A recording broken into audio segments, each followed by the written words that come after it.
பெற்றோர்கள் இருக்கிறார்கள், உங்களுக்கு ஆசீர்வாதமாய் கிடைத்திருக்கிறார்கள் குழந்தைகள். நிறைய குழந்தைகளுக்கு பெற்றோர்கள் இல்லை. இங்கே கூட இருக்கலாம், இருப்பீங்க தானே? இருக்கீங்களா? நமக்கு அம்மாவும் இருக்குது, அப்பாவும் இருக்குது. சிலதுக்கு அப்பா இல்லை, சிலதுக்கு உயிரோடு இருந்தால் இல்லை, சிலருக்கு உயிரோடையே இல்லை. இருக்கின்ற வாய்ப்பை பயன்படுத்தி கொள்ளுங்க. சரியா? கடவுள் எனக்கு காலையில் அந்த குழந்தை இறந்ததுன்ன உடனே பதறிடுச்சு. ஏன்னா சாலையில் குழந்தைகள் போகும்போது வீட்டில் அம்மா அப்பா என்னங்க நினச்சி அனுப்புகிறோம்? என்ன நினச்சி அனுப்புகிறோம்? பத்திரமா போயிட்டு வருவீங்கன்னு தானே. ஏதோ ஒன்று ஆயிடுச்சுன்னா நல்லா நினச்சிக்கோ. உங்கள் பெரிய பிள்ளைங்க தானே சொல்கிறேன். ஒரு பொண்ணுக்காக நீ வளரல, ஒரு ஆணுக்காக நீ வளரல.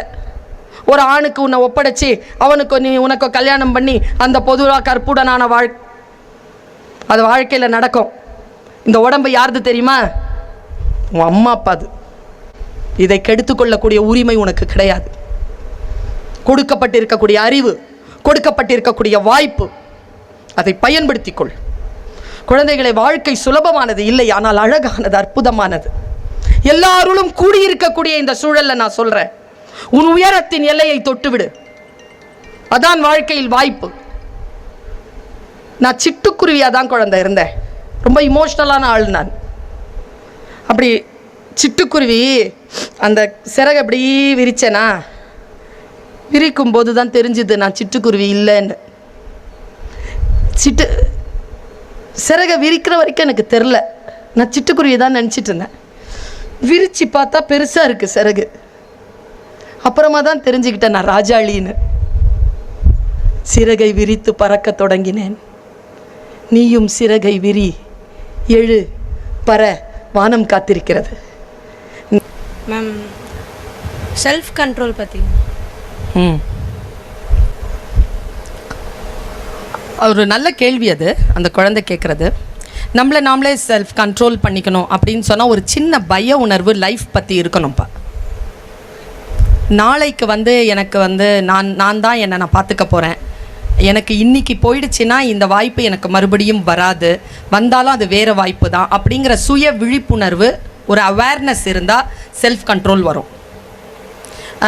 சில விஷயங்கள் பாதிப்படைஞ்சவங்க இருக்கு. நீங்கள்லாம் நான் உங்களுக்கு என்ன அட்வைஸ் பண்ணுறேன்னா, செல்ஃப் கண்ட்ரோல் இல்லாத பிள்ளைகளுக்கு, இப்போ ஒரு ரீல் பார்க்குறீங்க, தொடர்ந்து பார்க்கணுன்னு தோணுது, அம்மா ஏதாவது ஒரு வேலை சொல்கிறாங்க, அதை நாளைக்கு தள்ளி போடலான்னு தோணுது, நிறைய நேரம் தூங்கலான்னு தோணுது, இல்லை வேறு ஏதேனும் தவறான காரியங்களில் உங்களை போகலான்னு தோணுது, கோபம் அதிகமாக வருது. நீங்கள்லாம் என்ன பண்ணுங்கன்னா, நான் 2 இடத்த சொல்கிறேன். அந்த 2 இடத்துக்கு மட்டும் நீங்கள் போய் ஒரு விசிட் பண்ணிட்டு வந்துடுங்க. ஒன்று ஆக்சிடெண்ட் நடக்கும் பொழுது உடனே எமர்ஜென்சி வார்டு ஒன்று இருக்கும். எமர்ஜென்சி வார்டு போய் பார்த்துட்டோம். அந்த செல்ஃப் கண்ட்ரோல் இல்லாதவர்கள் எப்படி பாதிக்கப்படுகிறார்கள் என்பது அங்கே 50% தான் அடுத்தவர்கள் தவறுகளால் பாதிக்கப்படுகின்றவர்கள், 50% தன் தவறுகளால் பாதிக்கப்படுகின்றவர்கள். அது பார்த்துக்கோ, போய் பார்த்துக்கோ. அது ஒன்று. அடுத்தது, இந்த மாதிரியான ஆஃபீஸர்ஸ் கிட்ட பேசக்கூடிய வாய்ப்பை இவங்க ஏற்படுத்திக்கோ. இவங்க சில காட்சிகளை காட்டுவார்கள், அதை போய் பார்த்துட்டு வந்துடும். இந்த மேக்ஸிமம் என்னன்னா, ஒரு சாக்லேட் வச்சாங்க, 6 குழந்தைகளுக்கு சாக்லேட் வச்சாங்க. சாக்லேட் வச்சுட்டு 20 நிமிஷம் டைம் கொடுத்தாங்க. அதில் 4 குழந்தைகள் சாப்பிட்டுருச்சு, 2 குழந்தைகள் கண்ட்ரோலாக இருந்துருச்சு. எந்த குழந்தை கண்ட்ரோலாக இருந்ததோ அந்த குழந்தைகளை தீவிரமாக விசாரிக்கும் பொழுது, ஆராய்ச்சி பண்ணும் பொழுது, அந்த குழந்தைகள் ஸ்கூல் டாப்பர்ஸாகவும் பெரிய பெரிய போஸ்டிங்லேயும் போய் உட்காந்தாங்க. Who is having self control அப்படிங்கிறவங்க தான் இந்த உலகத்தில் ஜெயிக்கிறாங்க. ஒரு போஸ்டிங்க்கோ ஒரு பொசிஷனுக்கோ நாங்கள் வந்திருக்கிறோன்னா, நான் சில விஷயங்களுக்கு நோ சொல்லியிருக்கேன். இன்னைக்கு காலையில் நான் எப்படி சேர்ந்தேன்றது என்னுடைய பிரகாசம் அண்ணாவுக்கு தெரியும். எனக்கு மட்டும் அந்த செல்ஃப் கண்ட்ரோல் இல்லாமல் நான் செல்ஃபை நான் பேம்பர்ட் பண்ணி இருந்தேன்னா இன்றைக்கி உங்கள் முன்னால் நான் பேசிகிட்டு இருக்க முடியாது. So know to say no. ஏதாவது ஒரு விஷயத்துக்கு சொன்ன நோ சொல்லு. உனக்கு நீயே நீதிபதியாயிரு. உனக்குள்ள ஒரு குச்சி வச்சிரு. Prayer is a very good குச்சி. ப்ரேயர் பண்ணு, இறைவன் கிட்ட பேசு, நீ நம்பு. நீ ப்ரேயர் அப்படி போச்சுன்னா அங்கேருந்து பதில் வரும். நீ நம்பு. ஹாவ் உனக்கு நீயே, உன்னை நீயே. சொல்லில் உயர்ந்த சொல் என்னது? சொல்லில் உயர்ந்த சொல் செயல்.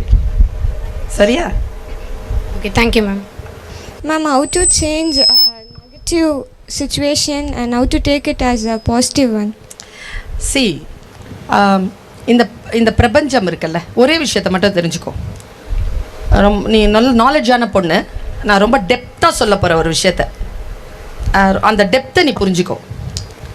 நீ எதை தேடுகிறாயோ அது உன்னை தேடுகிறது. நீ கீழே விழக்கூடாது அப்படின்னு, கீழே விழக்கூடாதுங்கிற எண்ணம் வந்துச்சுல, விழுந்துருவேன். ஐயோ செத்துருவோமோ, செத்துருவேன். நான் சாக மாட்டேன். நான் ஜெயிச்சு காட்டுவேன்.